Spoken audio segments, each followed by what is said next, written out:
Okay, so here's a little exercise for you guys. Which of these lines is longer? Anybody? They are the same, right? So they don't look the same length, but they are. And a computer would see that as well, because it's just measuring. How about in this one?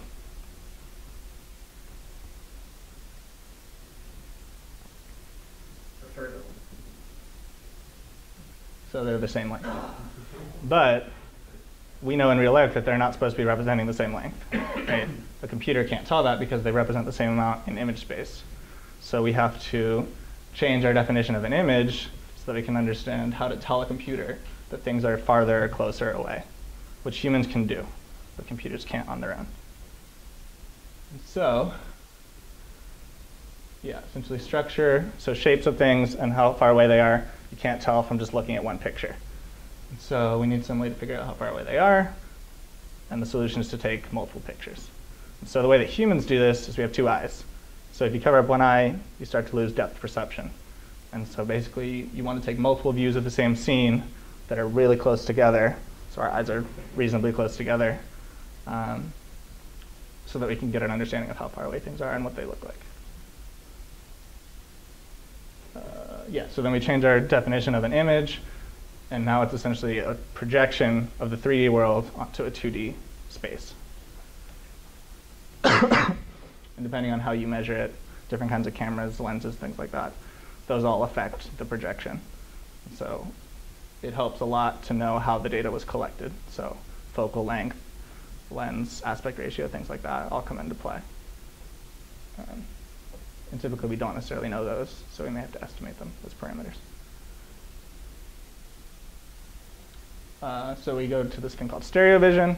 Essentially we have a point in the real world, and we're looking at it from two different image planes essentially. So our two eyes would be these two optical centers, and we're looking through different image planes and seeing the same point. And so it projects to different locations in their planes. And so we can put those projections together essentially to create our image. And so basically what we're looking to do to combine this information is finding the same points in each image. So between our two eyes, we're looking at the same person. And then combining the information from the two cameras, because sometimes they can vary with their properties. And so then we can create things called disparity maps if we understand the different orientations between our cameras. So here on the left, we've got a picture, and on the right, we've got almost the same picture, but it's shifted a little bit. And so then we can use that to figure out how far away things are, so that the lighter colors are things that are closer. And that, again, uses gradients. And essentially, when you get up to that black range, it thinks it's infinitely far away, because it can't tell. Yeah. OK, so this brings us to something called the correspondence problem. How do we figure out how to match up the points between our two images? So we have to assume that most points are the same. So basically, our planes are relatively close together. So we're seeing mostly the same thing. And the image regions are similar in appearance. So hopefully you don't have things that are very confusing going on. You know, like if you're looking at a bunch of people, it can be hard to tell which person you're looking at. So that makes it harder to pick apart the right matches between the pictures. Things like that. And so there's this whole area of study called epipolar geometry, which basically has to do with like how the cameras are oriented and planes and things like that. And so basically what we can learn from this constraint is that there's only so many places in the second image that you can find a point from the first image. And essentially, a point in one image is going to appear somewhere on a line in the other image. And so we can kind of restrict our search to just that line that we're looking for. And vice versa, a point in the second image goes back to a different line in the first image. And so we can do this correspondent search if we know how if we know the difference between the images. So in this case, it was just a translation to the side. So then it's going to be a parallel line because it was a parallel translation. So then we can look along that line and basically minimize some function to see how different they are. and find the closest point in the second image to the one in the first image. And obviously this is affected by things like noise and the size of the window that you're looking over. That can all make it harder to detect the matching point. Yeah. And so if these were not, if this was like a rotation or something, the line wouldn't be straight across, it would be at some diagonal. And then it would be the opposite diagonal in the other picture. So this is all part of stereo vision. Yeah, so we have to think about the angle between our image planes, which for our eyes is generally parallel, which is lucky. It's less work that our brain has to do. The uniqueness of the correspondence, so if there's a lot of things that look similar, that makes it more complicated. We really just want to find one point in an image, so like the maximum or minimum of that cost function, depending on what we're looking at. The size of the window, and then occlusions. So if there's like a tree in the front of your picture, but then your second picture's off to the side a little bit, you can see around the tree some, hopefully, but that can mess up, what you see in one image doesn't show up in the other one at all, because you couldn't see behind the tree before. So occlusions. And those come up in motion a little bit later, because if you're moving past something, like past a tree, something can disappear and reappear. You kind of have to recapture where it came from.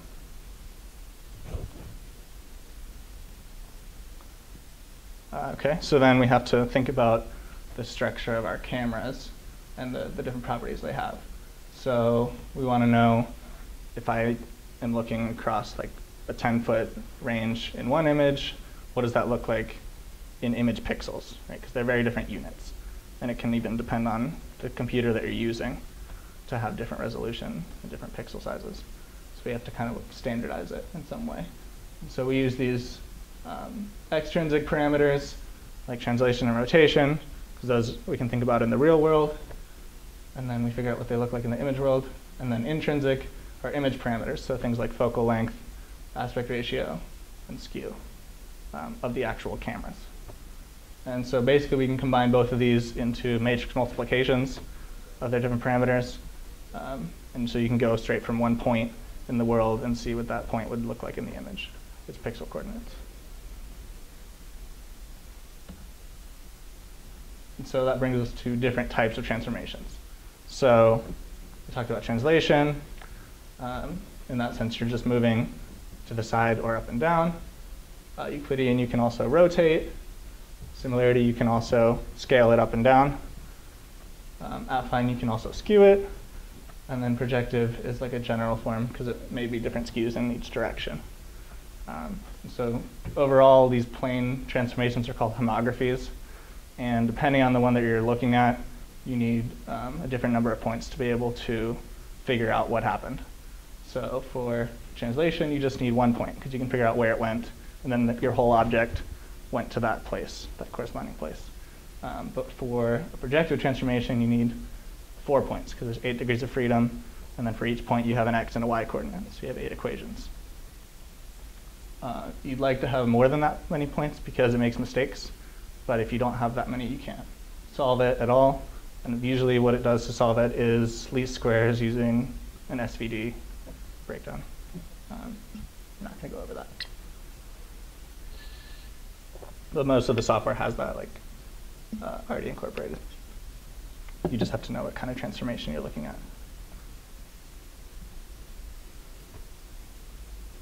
Back to correspondence. So essentially what we're looking for are points that we can find in another image, find precisely, so where in the image they are exactly, and find reliably, so we know that we're matching with the right thing.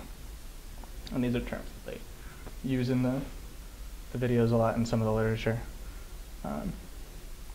But basically what that means is we have the same scene, but we're trying to match up those points, and we're trying to detect, they don't necessarily mean anything to us, but they mean a lot to the image in terms of being able to tell where it is in the image.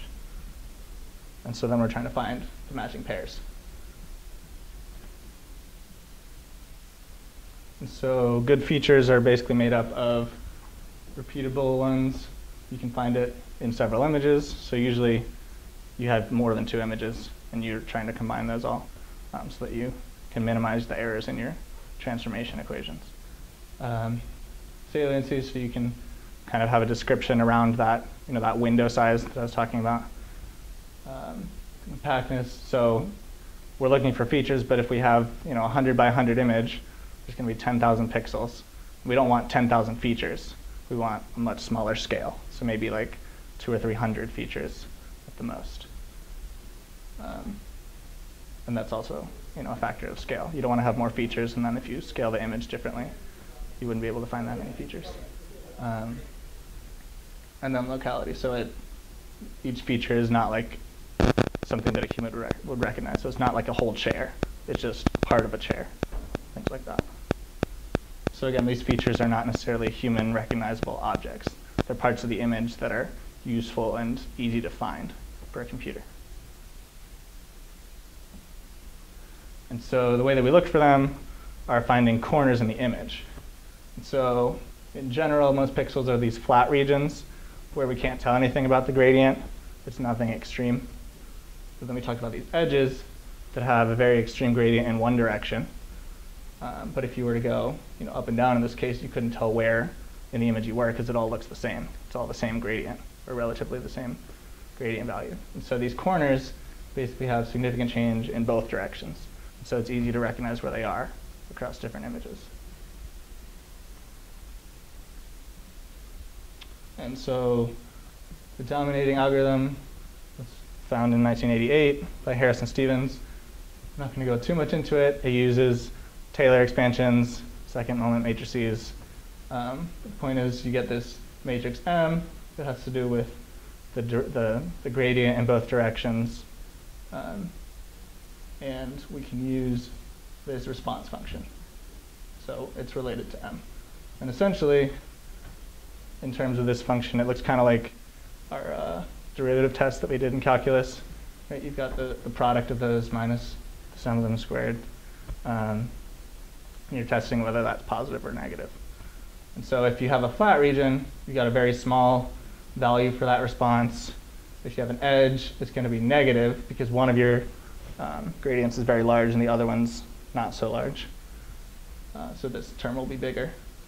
And then if it's a corner, you've got a large positive value. And so that's typically how people can find corners easily in the image. And the issue with these is that they're not invariant to that scale. So if you scale up or down your image, you can't necessarily tell, find the corners as easily in the matching image. And so what they came up with was something called SIFT, or scale invariant feature transformations, in '99. And this is a patented algorithm, so it cannot be used for commercial use in the US, I think. It can be used for educational use in some places. So OpenCV, which is one of the libraries I'll talk about at the end, does have SIFT features, or a SIFT algorithm. So it basically uses these processes.